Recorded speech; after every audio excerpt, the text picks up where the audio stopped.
एक अफवाह ये है महक मलिक टीम खरीद रही हैं। पीसीबी के जो प्लान्स है ना, उनको पीसीबी में भी लोग नहीं समझते। हम शायद किसी फूल्स पैराडाइज में, या हमें लगता है कि हम किसी डिस्कनेक्टेड दुनिया में रह रहे हैं। सलमान अली आगा, उनकी परफॉर्मेंस बड़ी अच्छी रही टेस्ट सीरीज के अंदर, उनकी परफॉर्मेंस बड़ी अच्छी है ओडीआई के अंदर। एक वो जगह जहाँ वो कप्तान है, वहाँ जो है मेरा ख्याल है वो कप्तानी के काबिल नहीं है उस फॉर्मेट में। एज अ क्रिकेट फैन के ग्रास रूट लेवल से हमारे पास बड़ा अच्छा टैलेंट आ रहा है, और जब वो आके हाथ लगता है पीसीबी के, उसके मैनेजमेंट के, एक क्लाउनरी शुरू होती है, तो उसके बाद उस टैलेंट को हम आहिस्ता आहिस्ता ख़राब करते जाते हैं, या वो उसको हम सही से पॉलिश नहीं कर पा रहे।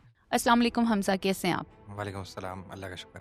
हमजा, क्रिकेट के बारे में आज क्या न्यूज़ है आपके पास? रिसेंटली काफ़ी सारी हैपनिंग्स हुई हैं क्रिकेट की फील्ड में। साउथ अफ्रीका के टूर से शुरू हुआ था और अभी अब ट्राई नेशन सीरीज़ कंक्लूड होने लगा है। इसके बीच में एक राइजिंग एशिया कप आया जिसमें हमारी टीम ने अच्छा परफॉर्म किया। हांगकॉन्ग सुपर सिक्सर्स आया। इसके अलावा जो हमारी जूनियर टीम खेल रही थी। इसके अलावा एशेज सीरीज़ चल रही है। साउथ अफ्रीका यहाँ से होने के बाद अब इंडिया जा चुकी है और वहाँ पे टेस्ट सीरीज़ कंक्लूड हुई है। तो काफ़ी सारी हैपनिंग्स हैं इस वक्त क्रिकेट के फील्ड से। इसके अलावा पीएसएल जो है उसकी 10 साल बाद टीम्स का रिन्यूअल होना था, तो उसमें जो मेन टीम्स हैं 3 की अभी तक न्यूज़ आ चुकी है कि पेशावर नहीं, लाहौर, कराची और इस्लामाबाद, शायद ये 3 टीमें हैं जिन्होंने रिन्यूअल करवा लिया है फॉर द नेक्स्ट साइकिल। और मुल्तान सुल्तान जो है वो स्किप कर गई है इसमें से। वो एक बैकग्राउंड आपको पता होगा कि अली तरीन का और पीसीबी के दरमियान चल रहा था। अच्छा, उसमें अली तरीन पिछले 2-3 साल से काफ़ी ज़्यादा वोकल हैं पीएसएल की मैनेजमेंट को लेके।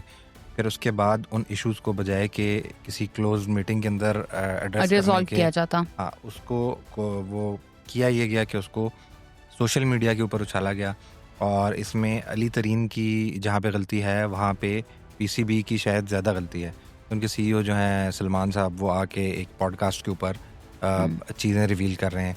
फिर उन्होंने एक शो कॉज दिया, लीगल नोटिस अली तरीन को इशू कर दिया, जिसके ऊपर फिर अली तरीन ने मीडिया के ऊपर आके उसके ऊपर कमेंट किया। और जो पीसीबी था उसने अपॉलजी डिमांड की अली तरीन से, जिसके बाद अली तरीन ने सोशल मीडिया के ऊपर आके वो लीगल नोटिस फाड़ दिया और सॉरी भी कह दिया। तो ये एस्केलेट होता जा रहा था। और अगर देखा जाए तो अली तरीन शायद सबसे ज़्यादा ओनर्स में से सबसे ज़्यादा हैं जिन्होंने पे किया है, और ये फ्रेंचाइज उनके पास 3-4 साल से। तो अगर आप इस तरह से चीज़ें चलाएंगे तो उससे आपके ब्रांड इमेज को नुकसान होता है। दूसरा, फील ये किया जा रहा है जो फैंस हैं इस लीग के, या जो पाकिस्तान के क्रिकेट शायकीन हैं उनकी जानिब से, कि शायद जिस तरह से पीसीबी क्रिकेट बोर्ड की जगह एक कॉमेडी बोर्ड है या एक कोई सर्कस वहाँ पे चल रहा है, वही चीज़ आपको नीचे लीग के अंदर भी आती हुई नज़र आ रही है। अभी जो मीडिया मैनेजमेंट है उसका आलम यह है कि 2 टीम्स नई ऐड करने का अनाउंसमेंट हुआ था, एक टीम के ओनर चले गए हैं, तो अब यानी कि 3 टीमें अवेलेबल हैं फॉर सेल।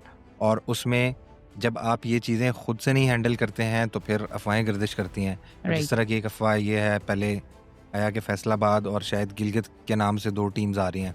अच्छा, फिर फैसलाबाद का ये आया कि जो टिकटॉकर हैं महक मलिक, शायद वो टीम खरीद रही हैं। अभी आज सुबह मैं पढ़ रहा था, कोई कह रहे थे कि बाबर आजम के जो वालिद हैं सफ़ीर आदम, वो शायद टीम खरीदने लगे हैं और बाबर कैप्टन होंगे और वो कोच होंगे। तो आप जब इस तरह की जो चीज़ें हैं वो अलाउ करते हैं और ख़ुद से ये चीज़ें नहीं मैनेज करते, तो ये फिर ब्रांड इमेज को नुकसान देता है। और इस वक्त ब्रांड इमेज जो है वो पीएसएल, उसको ख़तरा है। हाँ, उसको ख़तरा है। इससे पहले भी माजी में भी इस तरह के इंसिडेंट्स होते रहे, यानी कि आपने ऐसे प्लेयर्स को लिया, जैसे एक प्लेयर थे क्वेटा ग्लैडिएटर्स में, उन्होंने एक शैंडलियर कोई होटल का तोड़ दिया, कोई पेमेंट के इशूज़ आए। तो इस तरह की चीज़ें जो है वो लीग्स के अंदर ये बहुत ज़्यादा मानी रखती हैं। या फिर आप ऐसे प्लेयर्स को साइन करते हैं जिन्होंने आपके साथ साइन किया और फिर थोड़ी सी बेहतर डील मिली तो आईपीएल की तरफ भाग गए। तो इन चीज़ों को मैनेज करना मेरे ख्याल में पीएसएल मैनेजमेंट का काम है। फिर जो कि वीक जा रही है जी, और जो लोग फिर आपकी लीग में इन्वेस्ट कर रहे हैं, जिन्होंने उस टाइम के ऊपर ट्रस्ट किया जब इस लीग का नाम नहीं था, तो आपको उनको मैनेज रखना है। वो आपके साथ मेजर स्टेक होल्डर्स हैं। तो अगर वो मिसमैनेज होंगे और लीग के अंदर इस तरह की चीज़ें होंगी तो मुझे जो है इसका मुस्तकबिल कोई ताबनाक नज़र नहीं आता। राइट।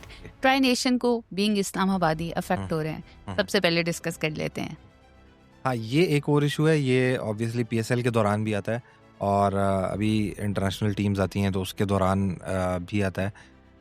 हमने देखा कि पहले कराची और लाहौर के अंदर बहुत ज़्यादा मैचेस होते थे, तो आहिस्ता-आहिस्ता जब इंटरनेशनल क्रिकेट वापस आई, आहिस्ता-आहिस्ता हमने देखा कि कराची से क्राउड कम होना शुरू हो गया। राइट। शायकीन की शिकायत ये थी कि सिक्योरिटी शायद चेक कितना ज्यादा है कि आप पहुंच ही सिक्योरिटी नहीं चेक सकते इतना हैं। ज़्यादा है, यानी आपने 2-3 घंटे के लिए एंजॉय करना है जाके, उसके लिए 6 घंटे पहले आपको सफ़र करना पड़ेगा हम्म। उस 2-3 घंटे की एंजॉयमेंट के लिए। तो आहिस्ता-आहिस्ता हमने देखा कि कराची के स्टैंड्स खाली होने शुरू हुए और अब कुछ अरसे से हम फिर कराची में इंटरनेशनल मैचेस नहीं करवा रहे।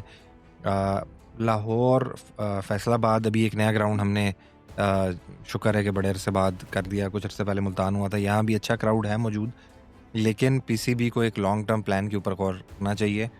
अगर तो आपके सिक्योरिटी के इश्यूज़ हैं वो बिल्कुल होने चाहिए। इसके ऊपर पीसीबी शायद स्टेटमेंट्स दे रहे हैं, मुझे नहीं पता कि अब उसके ऊपर काम कितना हो रहा है, कि कई शहर से बाहर ग्राउंड्स मुख्तलिफ जगह के ऊपर बनाने की बात हो रही है, उसी के साथ होटल्स बनाने की बात हो रही राइट। है। लेकिन ऑब्वियसली एक बड़ा प्रोजेक्ट होगा, ये उसी तरह ना हो ये जाए जैसे फौरन से तो हो नहीं जी, सकता। जैसे चैंपियंस ट्रॉफी में वो कज़ाफ़ी स्टेडियम एंड तक फिर पता ही नहीं था कि बन रहा है नहीं बन रहा, मैचेस होंगे या नहीं होंगे।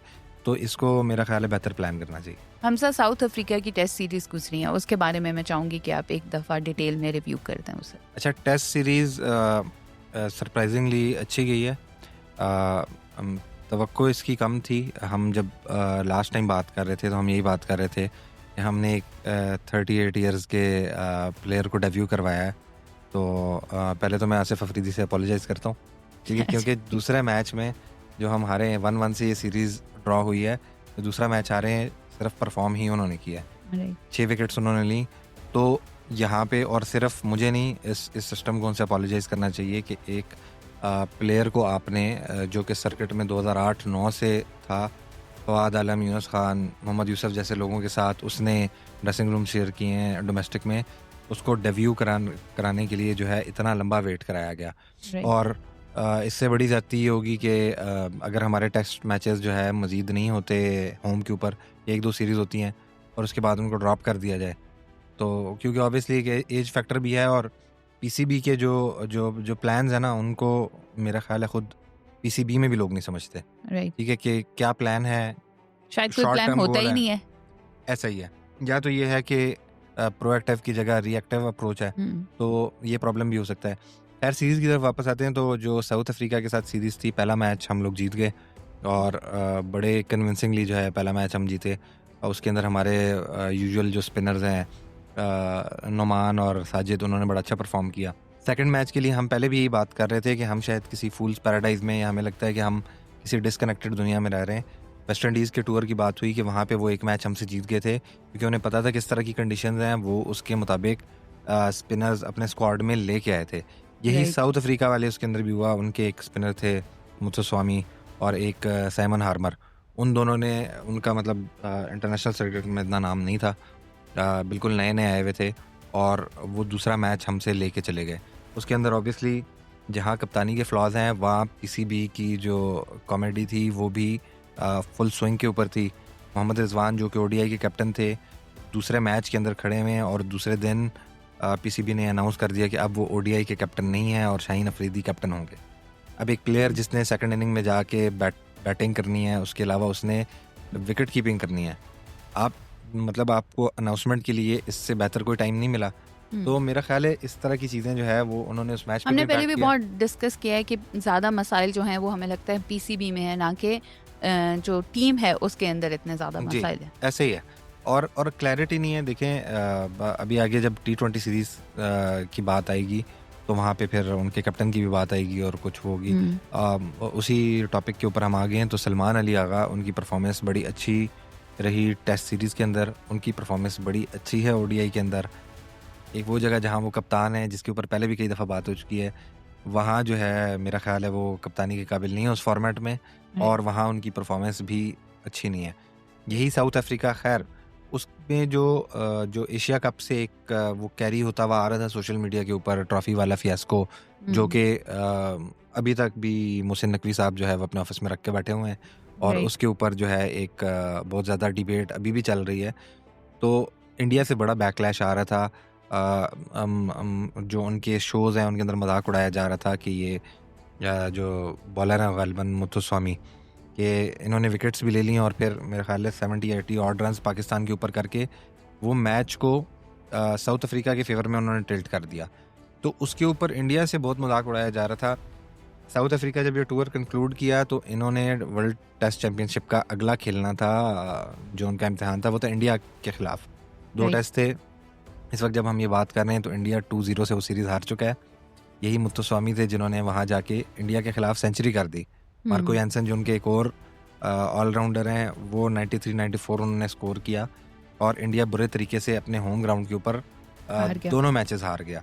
और इस वक्त जो माहौल है वो उसके अंदर ये डिमांड की जा रही है अब इंडियन शायकीन की तरफ से कि गौतम गंभीर और जो इंडियन क्रिकेट बोर्ड है वो बजाय कि इन फजूल चीज़ों के ऊपर फोकस करे कि वेन्यूज़ क्या होंगे और पोलिटिसाइज करे चीज़ों को, उससे ज़्यादा गेम के ऊपर फोकस करे, क्योंकि उस गेम में उनको नुकसान हो रहा है। अगर गौतम गंभीर की बात की जाए तो वो जो है बड़े अनअपोलोजेटिक तरीके से जो है ये बयान कर रहे थे कि कैसे मैंने इंग्लैंड में जाके सीरीज़ 2-2 ड्रॉ की, जबकि जो क्रिकेट को समझने वाले हैं वो समझते हैं कि इंग्लैंड टीम इस वक्त जो है वो वाली इंग्लैंड नहीं है जिसको जो कभी पहले होती थी। तो फिर भी ये 3-1 हारने वाले थे। एंड में जो है एक दो इंडिविजुअल जो ब्रिलियंस हैं या आप कह लें कि स्लिप अप है इंग्लैंड की तरफ से, जिसकी वजह से एक मैच इंडिया जीत गया।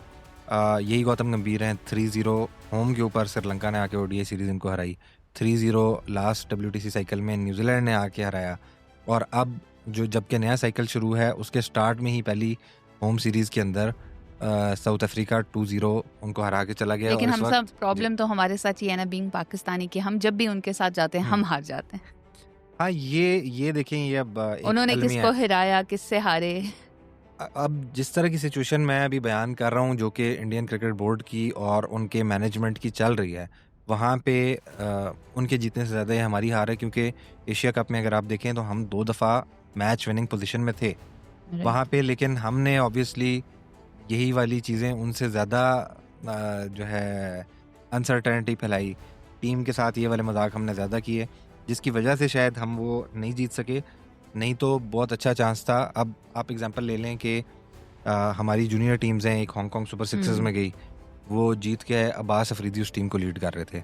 फिर अभी राइजिंग एशिया कप हुआ, उसके अंदर हमने जो है इंडिया को हराया और बड़ा कन्विंसिंगली हराया। अच्छा, उस टूर्नामेंट में हमारी टीम को लीड कर रहे थे इरफान नियाजी, जो कि हमारे T20I स्क्वाड का हिस्सा थे। पता नहीं क्यों वो उससे ड्रॉप हुए। अच्छी पावर हिटिंग भी कर लेते हैं। इसके अलावा अब्बास अफरीदी जो है वो हमारे T20I स्क्वाड का हिस्सा थे।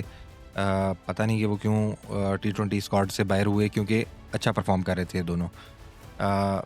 इसी तरह कुछ प्लेयर्स और हैं। और जब हम देखें बात करते हैं नए प्लेयर्स की, तो नए प्लेयर्स में अब जिस तरह राइजिंग एशिया कप है, इसमें 2-3 बड़े अच्छे प्लेयर्स हैं, जिनमें से एक प्लेयर हैं साद या सऊद गलबन, जो कि इस्लामाबाद यूनाइटेड की तरफ से हैं। और क्योंकि शादाब खान का पोटेंशियल रिप्लेसमेंट है, इसलिए PSL में भी वो बेंच रहते हैं।